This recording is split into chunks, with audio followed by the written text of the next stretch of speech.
890 জন যুৱকক দুগ্ধ উৎপাদন, গাহৰি পালন আৰু ছাগলী পালনৰ বাবে মুখ্যমন্ত্ৰীৰ সমগ্ৰ গ্ৰাম্য যোজনা আঁচনিৰ অধীনত ৰাজ্যৰ পশুপালন আৰু পশু চিকিৎসা বিভাগে বিত্তীয় সাহায্য আগবঢ়াইছে। এটা সুন্দৰ আঁচনি ৰূপায়ণৰ বাবে চিন্তা কৰিছে।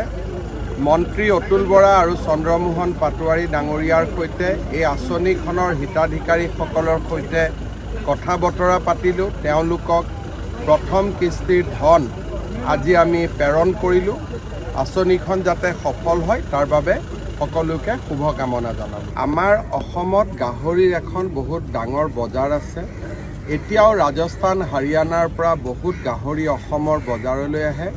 আমি চেষ্টা কৰিছোঁ যেনেকৈ মাছৰ ক্ষেত্ৰত আমি আত্মনিৰ্ভৰশীল হ'ব পাৰিছোঁ, আমি যাতে অহা এবছৰ দুবছৰৰ ভিতৰত গাহৰি আৰু দুগ্ধৰ ওপৰত যাতে আমি গাখীৰৰ ক্ষেত্ৰত আৰু কণীৰ ক্ষেত্ৰত আমি যাতে আত্মনিৰ্ভৰশীল হ'ব পাৰোঁ।